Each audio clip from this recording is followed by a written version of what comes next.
The Countess Intrigue, written by Wendy May Andrews, narrated by Julie Hinton. Chapter 1. Stepping through the open doors onto the stone terrace in search of a quieter moment, Elizabeth was surprised to find that it was empty. With how crowded and warm the ballroom was, she would have expected there to be others seeking the fresher air outside. She took a deep breath, relieved to sense that after the rain that afternoon the air really was fresh. After all the factories being built recently, London air couldn't always be relied upon to smell clean. She took a couple more deep, fortifying breaths before tensing as she sensed someone approaching silently. She held very still, hoping they would not intrude on her moment of solitude. "You ought not to be out here on your own, my lady. There are any number of men of questionable character in attendance this evening." "I really should have ignored the urge to take the air on the terrace after that last dance," Lady Elizabeth Castleton thought, as a shiver of nerves and awareness snaked its way down her spine at his words. Both the content of the message and the deep male voice, pitched to such an intimate tone, as though he told her a secret, caused the thrill down her back. Her eyes widened as she turned to identify the speaker. A chill went over her when she realized that it had been Lord Sinclair, the Earl of Heath, who spoke. Even though it was only the little season, the ballroom was crowded beyond its capacity. Nevertheless, they were still the only ones on the terrace, and her mother, the Countess Castleton, probably didn't know where she was. Elizabeth chafed her cold hands up her bare arms, cursing her gown's lack of substance to warm her, as she once again fought a shiver. "Do not antagonize the man," she admonished herself sternly. "Remember, rumor has it he murdered his wife." Making every effort to appear nonchalant as she suppressed the urge to run away from the nobleman, Elizabeth plastered a polite smile to her face. "Thank you for your concern, my lord. I merely needed a breath of fresh air. But you are quite correct. I ought to be heading in. My mother will no doubt be wondering about me by now." The evening had already been harrowing, with the abduction of her dearest friend from that very ballroom mere moments before, but it already felt like eons. After she had left it in the Duke of Wrentham's hands, there had been nothing Elizabeth could do to help. She had no desire to stand about wringing her hands, so she was making every effort to remain calm, keeping up appearances in order to prevent Rose's absence from becoming common knowledge, in an effort to preserve her reputation. The last thing Elizabeth needed at the moment was to be seen conversing with the controversial Earl. But despite every instinct shrieking for her to leave the man's presence on the instant, she forced herself to meet his eye as she bade him good night. His handsome face always made her blink. Well-defined, with a sharp jaw and angular cheekbones, his skin looked smooth, as though he had just left the ministrations of his valet. His wide-set eyes were a unique colour, somewhere between blue and green, and lent an air of watchful intelligence to his beauty. She wondered if he found it amusing to be constantly faced with wide-eyed women, or if he had become immune to it. Perhaps he takes it as his due, Elizabeth thought absently, before she refocused her attention. She ought to be keeping her wits about her. Exhaustion from the evening's turmoil was dulling her senses. Keeping her smile bright with effort, Elizabeth dipped into a deep curtsy. Despite the rumours whispered about the man, he was still an earl, and conventions must be met. "Thank you, my lord," she repeated, not caring if she sounded like a simpleton. She forced her eyes away from the harsh slash of his cheekbones, reprimanding her fingers for wishing to touch his too long chestnut-coloured hair. "It doesn't matter one jot how soft it looks," she reminded herself. "That's what cats are for." This last thought made her smile with real amusement. When she thought she saw her laughter mirrored in the Earl's eyes, as though he had read her thoughts and found her amusing, she knew she was on the verge of losing her mind. With one last backward glance as she wrenched herself from his presence, Elizabeth strode purposefully back toward the ballroom with her head held high. "How dare the evil Earl find his amusement at my expense?" she fumed as she came to a halt on the fringes of the dance floor. There was no possible way he could have had as harrowing an evening as she had. She refused outright to consider the possibility that they had a compatible sense of humour. She was perfectly within her rights to seem a little simple tonight. After a good sleep, she would be right as rain, as her dear friend Rose was wont to say. She pulled her thoughts away from her friend. It would be absolutely impossible to hold on to her composure if she allowed her mind to dwell on anything of import. The dance floor cleared and the orchestra struck up the next waltz, just as she sensed someone very near her right shoulder. "Might I have the pleasure of your hand for this dance, milady?" She just barely managed not to gasp as she heard the Earl of Heath's deep voice rumbling next to her once more, but she could not prevent the shiver that was fast becoming almost familiar. As he was barely a handbreadth away, she just knew he would have noticed it. Now is not the time, and he is certainly not the man I want to be feeling such an unexpected tug of attraction to, she reminded herself, before trying to convince herself that her strange feelings were fear rather than interest. But then, she also refused to be intimidated. Elizabeth reminded herself that they were in a crowded ballroom, no matter what his reputation said of him. She knew she would be perfectly safe in the crowded room. Of course, that is what Rose probably thought, and look where that got her. Elizabeth's nerves slipped one notch closer to hysteria. Pushing the unwelcome thoughts and feelings as far to the recesses of her mind as she could manage, Elizabeth forced another polite smile to her lips. Dipping into one more curtsy, she gave the only possible answer. "It will be my pleasure, my lord." Justice Sinclair, the 6th Earl of Heath, called himself all manner of fool as he took the pale beauty into his arms. He hadn't the first clue what had possessed him to speak to her out on the balcony, let alone follow her back to the ballroom and ask her to dance. She certainly was not the usual sort of woman he would pursue. In fact, she was the complete opposite of the plain, mature, older lady he was looking for. Of course, dancing with her did not mean he was making a declaration, but considering how many eyes were following them as they made their way around the dance floor, one would think it very well did. He was well aware of the rumours that followed him. It was only the size of his purse and the age of his title that opened doors for him. It would seem that extremely rich noblemen could murder their wives with impunity in the rarefied world of the ton. He kept the sardonic curl from his lip as he gazed down at the averted face of his dance partner. He marvelled at her remarkable self-possession. If he hadn't sensed her shiver, he would have sworn she was unaffected by his presence. He tried not to allow his ego to get completely out of control, but he was well aware that women found him fascinating. It was ridiculous. If they truly believe I had killed my wife, how could they even look at me, let alone gaze at me with such longing? Not that the woman currently in my arms is doing anything close to fawning over me, he thought with appreciation. With a silent sigh, he realized she must fall into the category of female who found him repulsive. That was fine by him. He would finish the dance and go on about the business of finding the proper, mature lady he required to be his next countess. So, he would allow himself the next couple of minutes to enjoy her beauty before rendering her to the dustbin of his mind. She was the perfect English rose, with her blonde hair verging towards silver rather than gold, and the pink of her cheeks and lips reflected in the rich tone of her gown.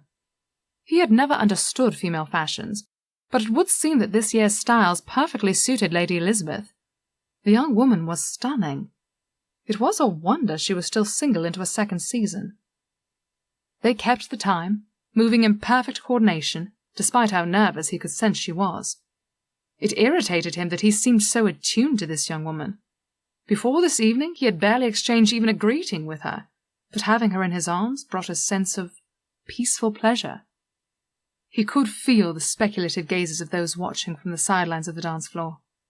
Justice could imagine he and his dance partner presented a handsome display. He tried not to grimace at the thought.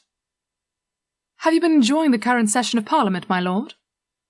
She wasn't looking at him, but kept her gaze fixed over his shoulder, so Justice was surprised to hear her quiet question.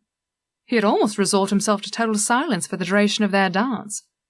He revised his opinion of Lady Elizabeth Castleton before he answered her question.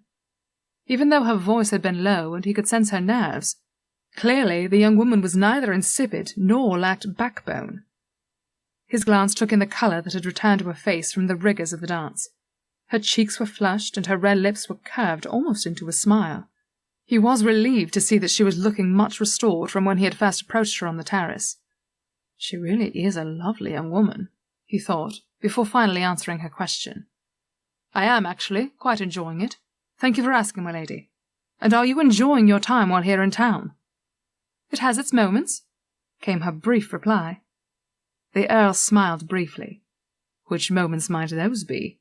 he asked, gratified to get a reaction out of her as her eyes flew to his before nervously bouncing away. He saw her lick her lips before she managed to frame a response. "I really ought not to be talking to you, my lord.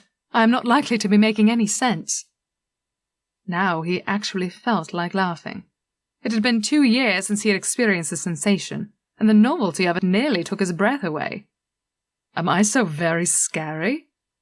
Despite his amusement, he was incredulous that she would express her fears. Even the boldest of young women had quailed at saying anything straight to his face. It would be a relief, he thought, to be able to confront the gossips head-on. Once again he saw her gaze bounce nervously to his, and flit away again as her tongue peeped out to moisten her dry lips. He could feel his attraction growing for her, and hoped rather frantically that the dance would soon be over. "Scary, my lord?" she asked, with an insincere tinkle of laughter. "I would never say that." "Of course you would not," he replied, not bothering to hide the disgust he could hear in his voice, overriding his attraction to her, as well as his ever-present urge to act the gentleman. "No one ever says anything to my face." Elizabeth knew she was making a worse muddle of the evening than it already had been. She really should have just declined the man's invitation to dance. She had been trying to prevent a scene, but it would seem she was about to create exactly what she was hoping to avoid. Beginning to feel annoyed at the man's assumptions, she thought back to what she had said to make him react the way that he did. "My feelings really have nothing to do with you, my lord. I am not having the best night and am actually really rather tired. I ought to have gone home instead of returning to the ballroom. That is what I meant when I said that I ought not to talk to you. I'm too tired to string sensible thoughts together." The Earl's face was devoid of expression, so Elizabeth had no idea what he was thinking. That was a remarkable ability, one she wished she possessed. She was quite certain her every emotion displayed itself upon her face. But at the moment, she wasn't even sure what she was feeling, so it was doubtful she would be able to interpret her own expressions even if she could see her face.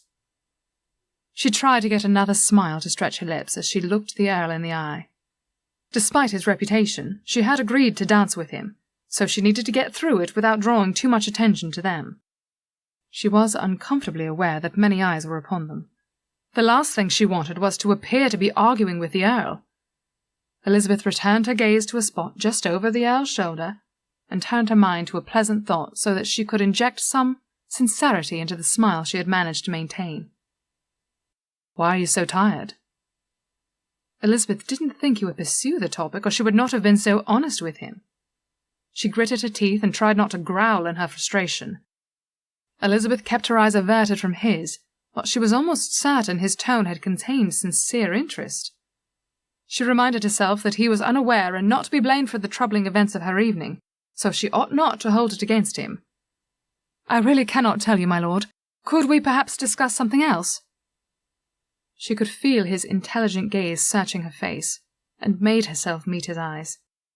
She tried another smile, surprised when his eyes flared with what appeared to be attraction. Elizabeth could feel heat climbing into her cheeks, and could no longer meet his gaze. He didn't reply, so they again lapsed into silence. She could still sense him watching her, but was distracted by the warmth of his hand at her back. For the briefest moment it felt like he was pulling her closer to him. Whether to offer comfort or an embrace, she was uncertain, but it passed in a blink and she wondered if she had imagined it. Ignoring her conflicting sensations, Elizabeth again tried to maintain a conversation.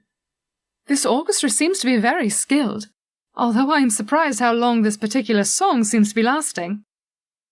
The Earl's chuckle brought heated colour to her cheeks once more, and Elizabeth wished the floor would just open up and swallow her whole, putting her out of the misery of this evening. Finally, she could hear the music winding down to a conclusion. Her relieved smile felt very genuine as she turned it upon the Earl.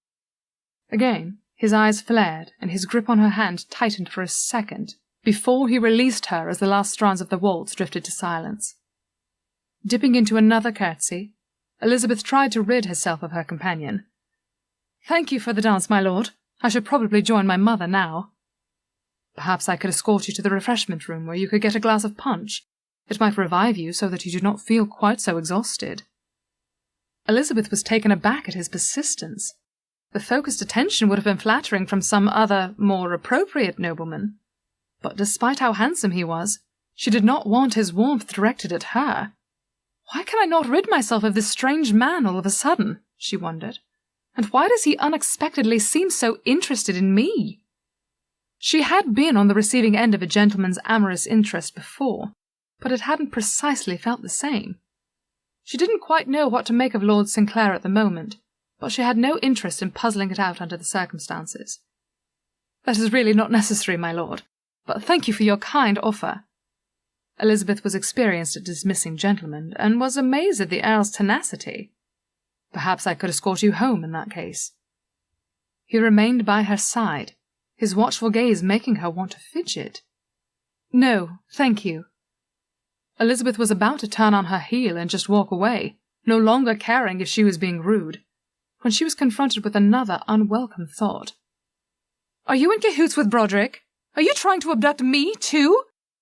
She tried to keep her voice low, but her nerves had reached their limit, and she was tipping over into hysteria. Justice had no idea what the chit was talking about, but he could see she was on the verge of collapse. He doubted anyone else could tell, but it was there in her eyes. Despite this being the first time he had spoken to her, he had observed her regularly throughout the season, and was well aware that her behaviour tonight was out of character. That was part of the reason he had approached her on the balcony. It had been obvious to him that she was troubled by something, and he had felt moved to reach out to her. He now castigated himself for the foolish impulse, but there was nothing he could do. The situation needed to be contained. After he glanced around to see if all eyes were still focused upon them, Justice was happy to note that the next dance was underway, and some other curious couplings were drawing the avid gazes of the gossip-mongers. Using what he knew would be a fleeting moment, he took the opportunity to grasp her arm firmly as he unobtrusively pulled her behind a strategically placed plant. They were now afforded a degree of privacy to talk without leaving the ballroom. Of course, if anyone looked for them, they would be easy to spot, but it was doubtful they could be overheard in this small alcove. The tall windows behind them gave a view into the gardens, while the ferns they were standing beside blocked the view from most of the ballroom. While it was questionable, it was not scandalous. The young lady's reputation would not be harmed, even if the gossips spotted them. "Pull yourself together, my lady. I can assure you I am not trying to kidnap you. Has someone been abducted? What do you need me to do?" He found her confused blinking to be somehow endearing, and fought the urge to pull her into his arms. "This situation is getting out of control quickly," he thought, rather desperately, as he made himself let go of her and take a small step back. He watched in fascination as she quickly gathered the shredded ends of her composure around herself. She raised her chin and held his gaze, her usual poise restored, at least upon the surface. "Thank you for your offer, my lord, but I doubt if there is anything you can do. The Duke of Wrentham already has it well in hand. I would appreciate it if you would keep my words in confidence. I spoke out of turn and did not give thought to the words I allowed to leave my mouth. It is a flaw I am working on." Justice was amused by her word choice and appreciated her honesty. It was unfortunate she was a young debutante and thus completely unacceptable as his countess. He was looking for an older lady, preferably a widow, he reminded himself sternly. Despite that reminder, he was very aware of her as they stood close together in the small space. Still not so close as to violate propriety, but close enough that he could smell the citrusy sweet fragrance of the soap she must have used, as well as a floral note, perhaps a perfume she wore? As he watched her closely, he was charmed to see her chew nervously on her lip, and then stop herself, as though it were a habit she was trying to break. It bothered him to realize he could enjoy watching her all evening.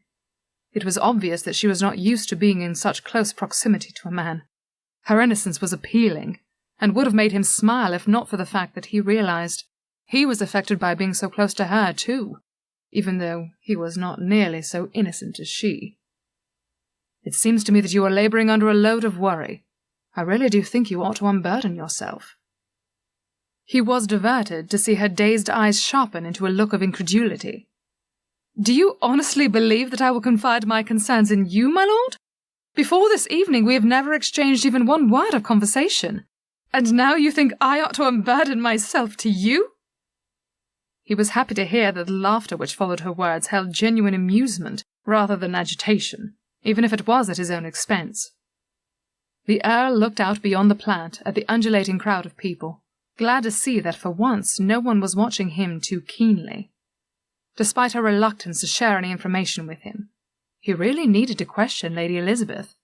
Whatever information she might have about Broderick, she could not be allowed to keep it to herself. He didn't know what involvement she might have with the dastard, but Justice was convinced his own issues with him superseded hers. "You asked if I was in cahoots with Broderick, Lady Elizabeth," he reminded her in a low, insistent tone. "Did you mean Sir Jason Broderick?" He could see her eyes narrowing and her chin rising to a stubborn angle. It was doubtful she was going to answer him. He was almost certain she was about to turn on her heel and leave, so he was surprised that she spoke up. "Why would you wish to know? I have already apologized for speaking out of turn, my lord. It is time that I return to my mother's side. I pray you, step aside, my lord. You are blocking the way, and I cannot remain here any longer." Justice admired how quickly she had been able to gather her wits. Despite her youth, it was apparent the young lady had gumption. But if Broderick was up to no good, the Earl could not allow himself to be distracted by a pretty woman. She had managed to sidle past him, drawing a breath as she brushed by. She was too polite to simply turn her back on him, he could see, so she now had her back to the ballroom, but was freer to leave. Justice grasped her arm lightly to prevent her departure. "I really must insist, my lady. You need to tell me what you meant about Broderick." "No, I really do not." Elizabeth threw his own words back at him, wrenched her arm from his grasp, stepped back, turned on her heel, and quickly entered the throng of people before Justice could catch her again. Not wanting to draw attention, he had to let her go. Gritting his teeth to hold back his curses, the Earl watched as she made her way to her mother's side. After they exchanged a few words, he watched as mother and daughter made their way toward their hostess and took their leave. With a sigh of resignation, Justice could see that he was going to have to pursue the matter on another occasion. Without bothering to take leave of his host, Lord Justice Sinclair quietly left the ballroom, making his way quickly home, where he sent off a couple well-trained footmen to perform the needed inquiries.